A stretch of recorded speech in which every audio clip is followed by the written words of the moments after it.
नमस्कार दोस्तों, हैप्पी दशहरा, सत श्री अकाल, आदाब। कैसे हैं आप सब लोग।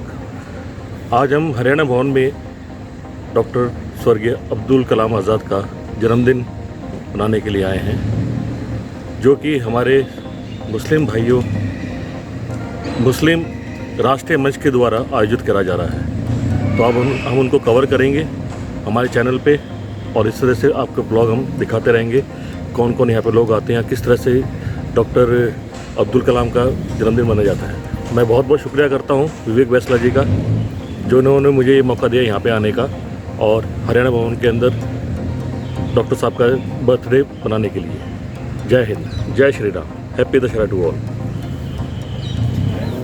के vice chairman professor Shahid Akhtar sahab, माननीय इंद्रेश कुमार जी, जो हम सब के मार्गदर्शक हैं, और जैसा कि अभी अभी उनकी आपने तकरीर सुनी कि उन्होंने NCPWL के एक वर्ल्ड उर्दू कॉन्फ्रेंस में कहा था कि उर्दू का घर हिंदुस्तान है, और ये कहना गलत है कि हिंदुस्तान का कोई घर नहीं है।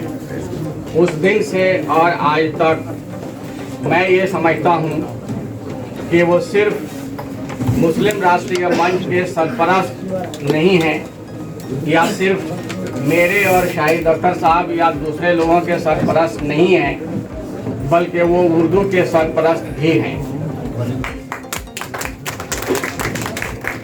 और आज का जो प्रोग्राम का इनेकाद किया जा रहा है national council for promotion of Urdu language की तरफ से, वो भाई साहब के ही ईमा पर उनके मशवरे के मुताबिक, उनके कहने से आज का प्रोग्राम किया जा रहा है। और आप सबको पता है कि एपीजे अब्दुल कलाम का यौम पैदाइश है आज, और भाई साहब ये चाहते हैं कि हिंदुस्तान के जितने मुस्लिम नौजवान हैं उनके role model APJ Abdul Kalam बने, और उनके रास्ते पर चलकर हिंदुस्तान का हर यूथ, हर नौजवान, हर तालिबे इल्म हिंदुस्तान की तरक्की के लिए, हिंदुस्तान को ज़मीन से उठाकर आसमान तक पहुंचाने के लिए उनके विचारों पर अमल करे, उनकी जो ज़िंदगी है उसकी ज़िंदगी को जिए। भाई साहब ये चाहते हैं, और उन्हीं के इस ख्वाब को पूरा करने के लिए NCPWL ने पूरे हिंदुस्तान के यंगस्टर्स के लिए, नौजवानों के लिए एक ऐसे कंपटीशन का करने जा रही है जिसमें हिस्सा लेने वाले जो बच्चे होंगे, उसमें जो टॉप करेंगे उनको 10,000 रुपये का इनाम दिया जाएगा। जो सेकंड आएंगे उनको 7,500 रुपये का इनाम दिया जाएगा, और जो थर्ड पोजीशन पे आएंगे उनको 5,000 रुपये का इनाम दिया जाएगा, और 5 और भी बच्चों को 1,000 रुपये का इनाम दिया जाएगा। ये प्रोग्राम भाई साहब के मशवरे के मुताबिक हमने किया है। तो इससे पहले कि भाई साहब को मैं कुछ कहने के लिए कहूँ, या शाहिद अख्तर साहब भी यहाँ मौजूद हैं, वो भी शायद कुछ कहेंगे, मैं उनको वेलकम करना चाहता हूँ बुके दे करके।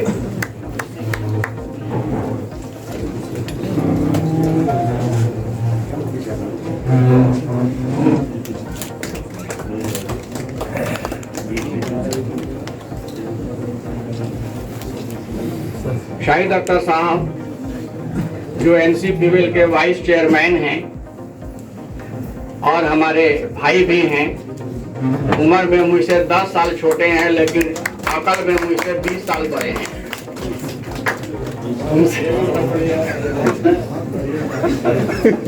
नाम आपका, मगर नाम आपका असील है।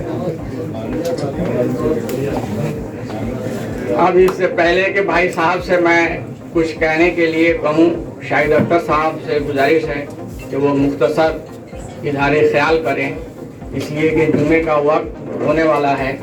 बहुत सारे लोग जुमे की नमाज के लिए बेचैन हैं। रज़ा करीम साहब बार बार इशारा कर रहे हैं कि मुख्तसर में ख़त्म करो। इज़्ज़त-ए-माल मोहतरम जनाब सुरेश कुमार जी और यहाँ बैठे हुए सभी लोग, सभी मुकर्रम और मोहतरम साहिबान, आज का जो एसे राइटिंग कंपटीशन जो ये रखा गया है उसका मकसद ये है कि खास करके जो हिंदुस्तान के जितने भी यूथ है वो लोग डॉक्टर APJ अब्दुल कलाम के यौम पैदाइश पे उनके बारे में, उनकी ज़िंदगी के बारे में जाने, मालूमात हासिल करें और कैसे हम भारत को ताकतवर भारत, कैसे शक्तिशाली भारत, समृद्ध भारत बना सकते हैं, उसके बारे में वो ऐसे कंपटीशन में पार्टिसिपेट करें। पैसा देने का जो अवार्ड देने का इसलिए रस्म किया गया है कि लोग उसमें लोग आगे आए, स्टूडेंट को उनको सर्टिफिकेट भी मिले। मैं डॉक्टर डायरेक्टर साहब से ये कहूँगा कि जितने लोग भी इसमें पार्टिसिपेट कर रहे हैं सभी को पार्टिसिपेंट सर्टिफिकेट भी इसमें दिया जाएगा, चाहे वो 10,000 हो, 15,000, 20,000 हो। इसमें government of India, ministry of education की तरफ से, NCPL की तरफ से उनको पार्टिसिपेंट सर्टिफिकेट भी दिया जाएगा। अभी इसमें कमेटी बनाई जाएगी और उसमें ऑनलाइन पोर्टल में वो ऑनलाइन वो ऐसे सबमिट कर सकते हैं और ये सिर्फ 10+2 स्कूल तक के लिए ही ये होगा कि उसके बच्चे ही इसमें पार्टिसिपेट कर सकते हैं। और मैंने जैसे बताया कि मकसद इसका सिर्फ और सिर्फ यही है कि डॉक्टर APJ अब्दुल कलाम के ज़िंदगी के बारे में जाने और उसको लिखने के में उनके मालूमात हासिल करें और उसको तो ऐसा अपना ऐसे लिखे जिससे कि वो एक प्राइज भी हासिल करे फर्स्ट, सेकंड, थर्ड में और उनको अपनी ज़िंदगी में फिर वो शामिल भी करे। बहुत बहुत शुक्रिया आपका। जय हिंद, जय भारत।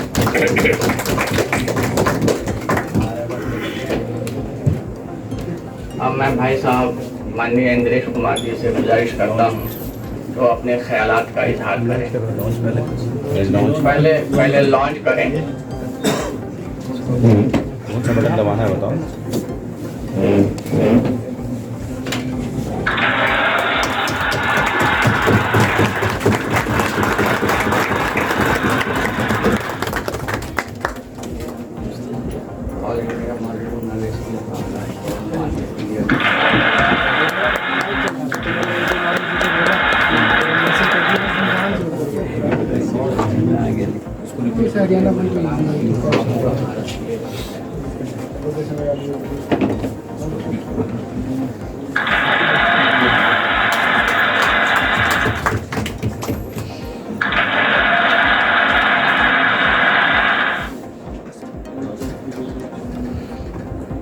आज हम सब बहुत किस्मत वाले हैं जब असत्य पर सत्य की जीत, धर्म पर अधर्म, अधर्म पर धर्म की जीत, शैतान पर इंसानियत की जीत का त्योहार का दिन पूरी दुनिया मना रही है। भाग्य से इस 15 अक्टूबर को ही डॉक्टर APJ अब्दुल कलाम 1931 में इंसान के रूप में इस मुल्क में आए थे, इस धरती पर आए थे। उनके जन्मदिन पर national council for promotion of Urdu language, छोटे से में हिंदी में कहना तो उर्दू विकास परिषद, इसके द्वारा एक बेहतरीन कार्यक्रम पूरे मुल्क के लिए रखा गया है। हर जाति के, हर मजहब के, हर जुबान के, हर सेक्स, लिंग के, गरीब हैं कि अमीर हैं, पढ़े लिखे हैं कि अनपढ़ हैं, गांव के हैं कि शहर के हैं, मदरसे के हैं कि पब्लिक स्कूल के और सरकारी इंस्टीट्यूशन के हैं, सब इसमें भाग लेंगे। और मूलतः ये छात्र और छात्राओं के लिए कंपटीशन है, या उसी एज ग्रुप के लिए है, जिसके अंदर मजमून दिया गया है डॉक्टर APJ अब्दुल कलाम के सपनों का भारत। अगर उसको एक मोटे से में कहना हो तो दहशत मुक्त, दंगा मुक्त, मजहबी फसाद से मुक्त, छुआछूत से मुक्त, लिंग भेद और जुल्म से मुक्त, जो गरीब, दुखी, पीड़ित, कमजोर, असहाय, निर्बल है उनको मदद करने वाला, प्रदूषण से मुक्त, पर्यावरण युक्त, जिसके अंदर हर इंसान अपने आप को सुरक्षित भी महसूस करता है, इज्जत भी महसूस करता है, तालीम भी उसको मिल रही है और तरक्की के साथ वेन्यूज भी मिल रहे हैं। तो ऐसा हम बनेंगे और अपना मुल्क हिंदुस्तान बनाएंगे और दुनिया के लिए भी उसको सजाने का काम करेंगे। जिसको कहना हो तो एक भारत और ताकतवर भारत, समर्थ भारत और महान भारत यानी श्रेष्ठ भारत, विकसित भारत। क्योंकि ऐसा बनेंगे तो दुनिया के अंदर हम ये पैगाम भी ले जा सकेंगे।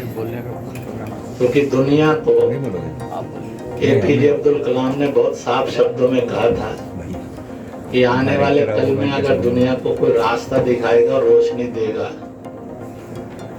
और उस पर चलकर चलने की सीख भी देगा, तो वह हिंदुस्तान की किस्मत में मालिक ने लिखा है। तो इसलिए वह किस्मत बनाने में युवा पहल करें। तो आज़ादी की 75वीं वर्षगांठ में national council for promotion of Urdu language का एक बेहतरीन कदम है। तो इसलिए अपनी आज़ादी की हीरक जयंती अमृत महोत्सव के रूप में हम मना रहे हैं। और अमृत को सरल शब्दों में ज्ञान कहा गया, क्योंकि ज्ञान ऐसी चीज है जिसको कोई मिटा नहीं सकता। इसी को कहा गया कि आग जला नहीं सकती, हथियार काट नहीं सकता, हवा सुखा नहीं सकती, पानी गला नहीं सकता। ज्ञान यानी अमरता का रूप है। तो इसलिए जिसके पास ज्ञान है वो मरे या जिंदा रहे और वो हमेशा यादों में बना रहता है। और ज्ञान को ही चरित्र कहा गया, कैरेक्टर कहा गया है। इसलिए कहते हैं if wealth is lost nothing is lost, if health is lost something is lost, if character is lost everything is lost. Health wealth कमाई जा सकती है, थोड़ी सी गड़बड़ भी हुई तो भी जिया जा सकता है, पर चरित्र गया तो आदमी सदा के लिए मर जाता है। तो ज्ञान को चरित्र भी कहा गया है। इसलिए इस पर लिखकर अगले महीने भर का समय रहेगा, लिखें और लिखकर उसको ऑनलाइन भेजते चले जाएं। और उसको जांचने के बाद उस प्रतियोगिता के परिणाम निकलेंगे और जैसा काउंसिल ने ऐलान किया है, घोषणा की है, तो वो जो है वो आएगी। वैसे जैसे मैंने उर्दू के लिए कहा था कि उर्दू का घर हिंदुस्तान था, हिंदुस्तान है और हिंदुस्तान ही रहेगा। मुझे नहीं लगता है कि अरब वाले कहेंगे उर्दू का घर हमारा है, ईरान वाले कहेंगे हमारा है, तुर्किस्तान, सबके पास अपनी जुबान है, कोई इसको उर्दू को अपना घर नहीं देने वाला है। और सच्चाई भी है कि उर्दू है भी हिंदुस्तान की। उस समय हिंदुस्तान और कहीं ना कहीं और अफगानिस्तान से लेकर म्यांमार तक था। तो इसलिए बहुत बड़ा हिंदुस्तान था, इधर तिब्बत से लेकर श्रीलंका हिंद महासागर तक था। इससे पहले हिंद और भी बड़ा था। तो अब वो पीछे पीछे जाने की जरूरत नहीं है, परंतु इसको जीना। इसलिए मैंने हिंदी दिवस पर भी एक बात कही थी, मैंने कभी कभी बड़ा अजीब होता है। और कैसा अजीब होता है, अंग्रेजी केवल 26 अक्षर है उसके पास,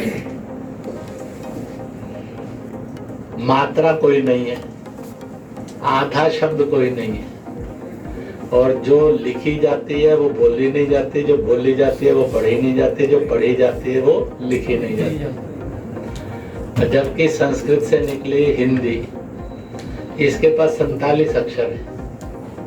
जितने दुनिया में आधे शब्द होते हैं वो सारे के सारे हैं, जितनी मात्राएं चाहिए वो सारी की सारी है। जो लिखी जाती है वही बोली जाती है, जो बोली जाती है वही पढ़ी जाती है, जो पढ़ी जाती है वही लिखी भी जाती है। परंतु अंग्रेजी दुनिया के संवाद की भाषा बन गई।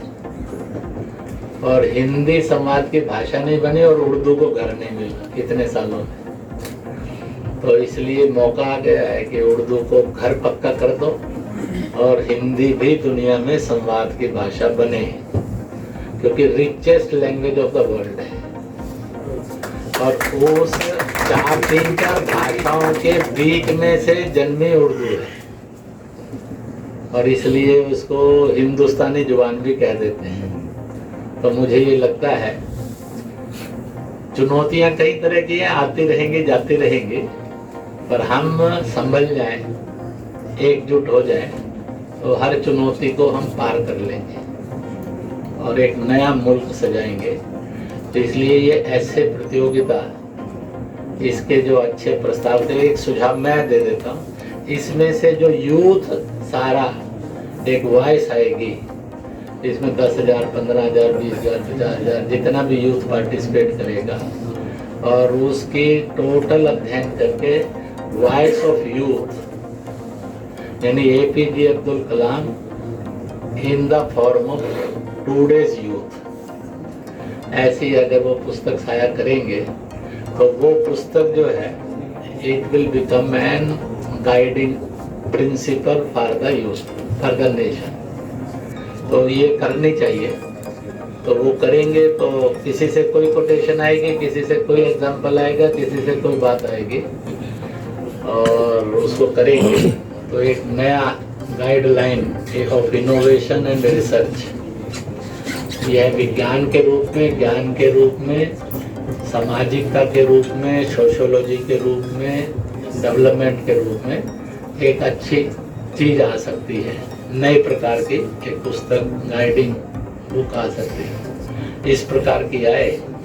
और मैं ये मानकर चलता हूँ हिंदुस्तान की हीरक जयंती में एक नया हिंदुस्तान सजाने के लिए doctor APJ Abdul Kalam as a hero and youth as an catalyst इस रूप के अंदर और उभर कर आएंगे, इस विश्वास के साथ मैं इस कार्यक्रम को लॉन्च करता हूं और उपस्थित जो प्रत्यक्ष हैं और जो कार्यक्रम को सुन रहे हैं, जो बाद में पढ़ेंगे और जानेंगे, उन सबको भी आह्वान करूंगा कि इस कार्यक्रम को आज से पंख लगा दीजिए और उन सपनों में डाल दीजिए जिसको साकार होना है, जिसके हिसाब से हिंदुस्तान और हमने बनना है।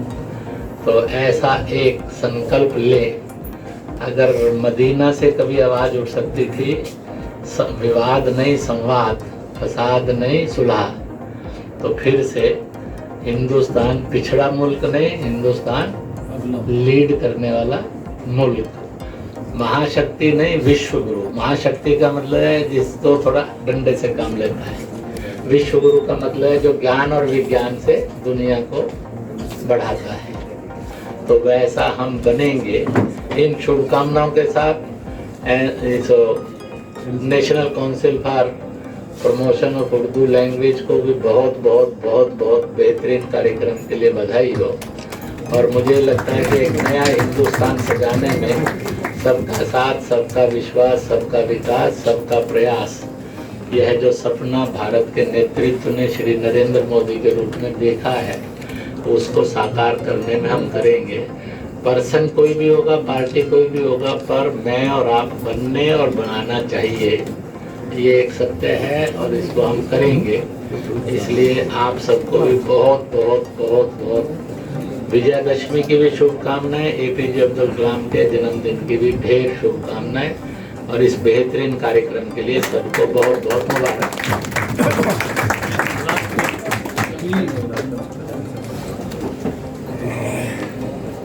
एक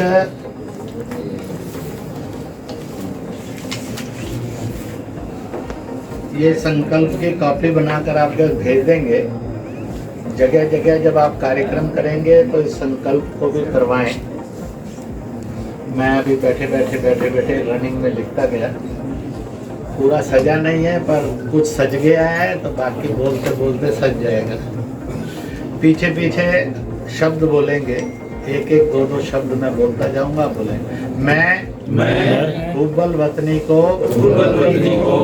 बेहतरीन मशाल बनकर जीऊंगा मजहबी नफरत नहीं बल्कि मजहबी मोहब्बत जात का छुआछूत नहीं बल्कि भाईचारा यानी दहशत दंगा मुक्त एक मजबूत हिंदुस्तान बनाऊंगा मैं माँ के कदमों में जन्नत की मिसाल यानी उदाहरण बनूंगा औरत पर जुल्म नहीं बल्कि उसकी इज्जत व भागीदारी को बढ़ाएंगे मैं प्रदूषण मुक्त पर्यावरण वाला हिंदुस्तान बनाने की हर गिज कोशिश करूंगा पेड़ लगाना पानी बचाना प्लास्टिक रोकना गंदा नहीं करूंगा क्योंकि सफाई में ही खुदाई है ऐसा मिशन बनकर जीऊंगा मैं वतन के कानून झंडे राष्ट्रगान संविधान भाषाएं जातियां लिंग पहनावे इबादत स्थलों व मजहबों की इज्जत करने वाला बनूंगा मेरे मुल्क की हर इंच की हिफाजत करूंगा जो सरजमी गैरों के कब्जे में चली गई है वह फिर से मेरे मुल्क की हो इसका जन जागरण करूंगा जय हिंद जय भारत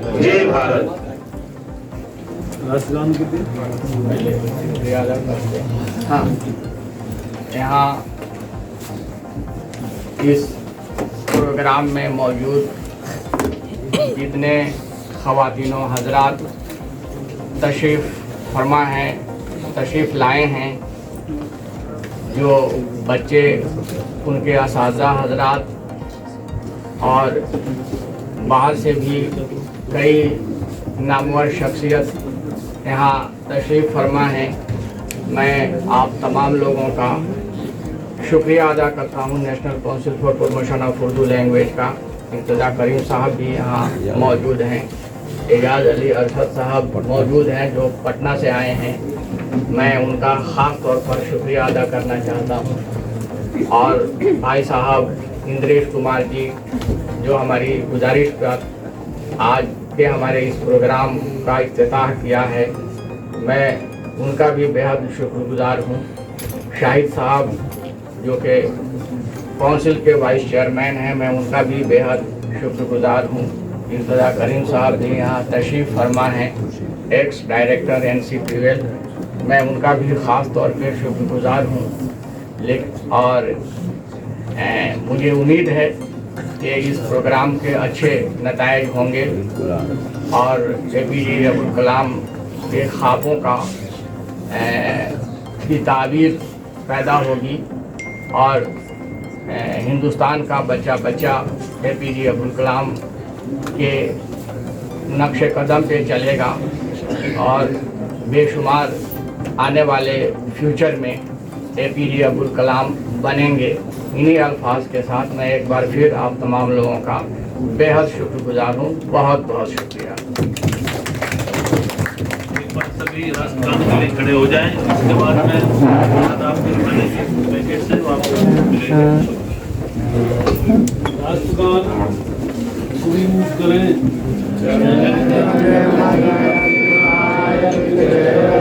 भारत भाग्य विधाता पंजाब सिंध गुजरात मराठा गंगा विंध्य हिमाचल यमुना गंगा उच्छल जलद तरंगा। तब शुभ नामे जागे तब शुभ आशीष मांगे। गाए सब जय गाथा जनगण मंगल नायक जय हे भारत भाग्य विधाता। जय हे जय हे जय हे जय जय जय जय हे जय हिंद। भारत माता की बहुत बहुत शुक्रिया। बाहर निकलने थैंक यू।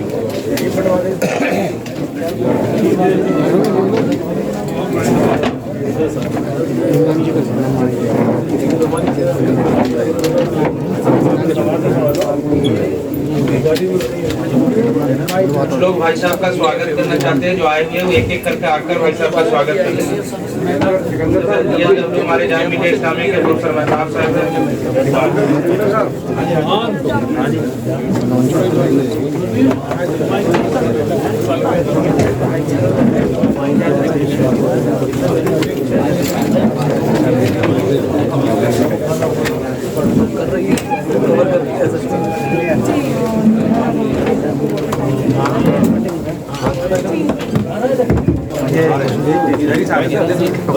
स्वागत करेंगे उनका। सर आज मोहन भागवत जी का उद्बोधन यार एक एक करे कर लेते हैं ना। एक ही बार कर लेंगे ना। एक मोहन भागवत एक साथ मत करो यार, एक एक करे रहना। चलो आप करते रहो, इसको अपना करने दो। मोहन भागवत जी का उद्बोधन हुआ सर आज। उन्होंने कहा नारकोटिक्स का जो पैसा है वो यूज़ हो रहा है एंटी नेशनल एक्टिविटीज़ में। नारकोटिक्स का जो ड्रग का पैसा है वो देश के खिलाफ यूज़ होता है। इस पर शिवसेना के संजय राउत का बयान आया है। उन्होंने कहा है ये पूछना चाहिए कि इस टाइम सरकार किसकी है देश में।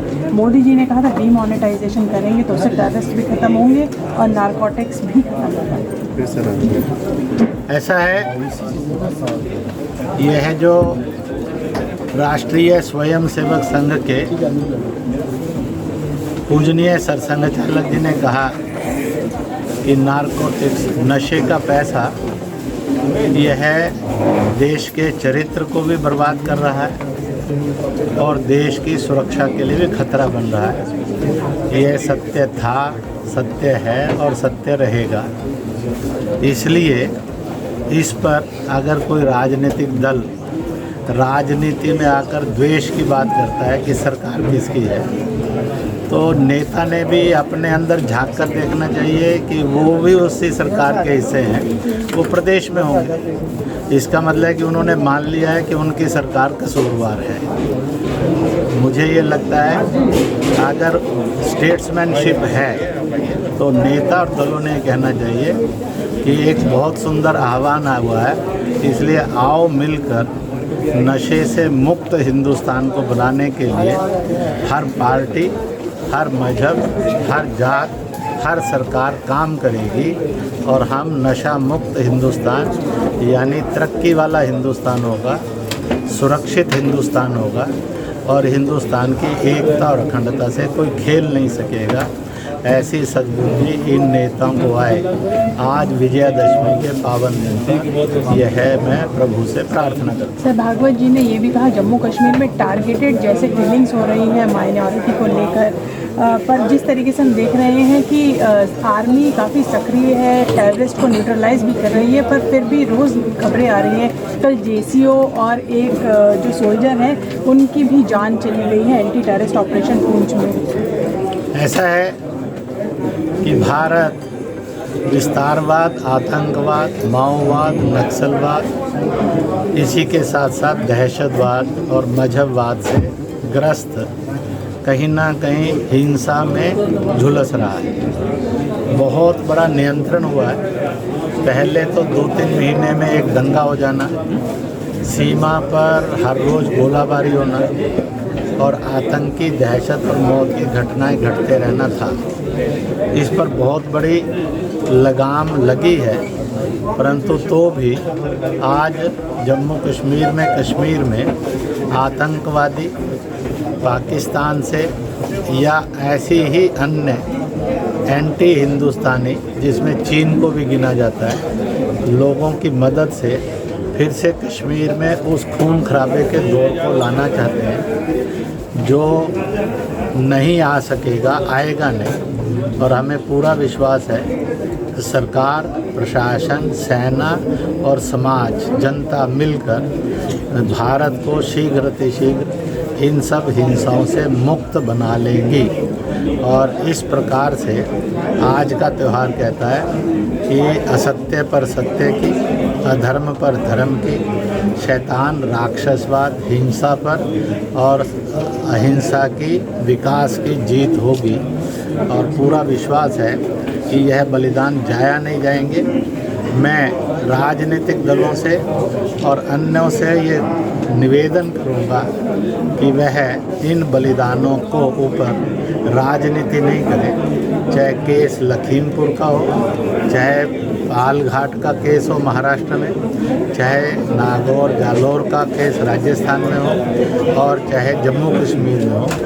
एवरी वायलेंस और एवरी सेक्रीफाइस, वायलेंस को कंडेम करना चाहिए पूरी ताकत से और सेक्रीफाइस को सम्मान देना चाहिए। सर, वायलेंस की बात की आपने। आज सिंघू बॉर्डर पर जहाँ किसान बैठे हैं वहाँ एक आदमी की बर्बरतापूर्वक हत्या कर दी गई, हाथ काट के लटका दिया गया। हालांकि पुलिस कह रही है अब इन्वेस्टिगेशन का मुद्दा है कि किसने ये किया है। ऐसा है कि इसलिए मैंने कहा कोई भी आंदोलन हो, कोई भी दल हो, everybody should stand against the killings and violence. वो चाहे पशु की हो, चाहे इंसान की हो। जिससे नफरत बढ़े, जिससे हिंसा जागृत होकर शैतान जागृत हो, उसकी हम घोर निंदा करते हैं। और सरकार, समाज, सेना और प्रशासन और पुलिस को कहेंगे कि वह जांच करे और जो भी इसके लिए दोषी हैं उनके ऊपर कठोर कार्रवाई होनी चाहिए। डॉक्टर APJ अब्दुल कलाम का आज जन्म दिवस है, प्रोग्राम भी आपने लॉन्च किया है, उनका क्या मार्गदर्शन है और क्या मैसेज है? खासतौर से NCPL ने जो प्रोग्राम लॉन्च किया है, ऐसा है कि NCPUCL ने जो national council for promotion of Urdu language है, उसने एक एसे राइटिंग APJ अब्दुल कलाम के सपनों का भारत, एक भारत, शक्तिशाली ताकतवर भारत, शिक्षित और विकसित भारत यानी श्रेष्ठ भारत बने, इसकी एक प्रतियोगिता लॉन्च की है जिसमें पूरे हिंदुस्तान भर के छात्र और छात्राएं, चाहे वो 8वीं से ऊपर के बच्चे होंगे, स्कूल गोइंग या कॉलेज यूनिवर्सिटी गोइंग होंगे, वो भाग लेंगे। और अगले 1 महीने में वह अपने अपने ऐसे लिख कर भेजेंगे और उनको फिर सर्टिफिकेट देना और पुरस्कृत करने का कार्य वह प्रमोशन ऑफ उर्दू लैंग्वेज वाले करेंगे। मुझे विश्वास है इसके कारण युवाओं में एक पॉजिटिविटी और बनने की और बनाने की और मुल्क को सजाने की आएगी। इसलिए यह एक बेहतरीन कार्यक्रम अमृत महोत्सव इसके रूप में रखा गया है और जिसमें से एक देश, एक जन, एक झंडा, एक संविधान, एक राष्ट्रगान, एक नागरिकता मजबूत होगी। कोई इंच भारत का जाने नहीं देंगे, कोई गरीब दुखी को भटकने और जुल्म होने नहीं देंगे और प्रदूषण से मुक्त, पर्यावरण युक्त भारत बनेगा। ऐसा इसमें से उभरने के लिए कि युवा शक्ति का व्यापक जन जागरण और जन संकल्प के कार्यक्रम को आज लॉन्च किया गया है। मैं इसके लिए काउंसिल को और समाज को बहुत बहुत बधाई देता हूं। डॉक्टर कलाम का क्या सपना देखते हैं, क्योंकि सपनों का भारत की बात हो रही है और डॉक्टर कलाम का जन्म दिवस है, उन्होंने किस तरह का देश को मार्गदर्शन किया? ऐसा है कि उन्होंने कहा था कि भारत में वो सब क्षमताएं हैं जो भारत को भारत बनाने में और विश्व को आगे ले जाने के लिए चाहिए।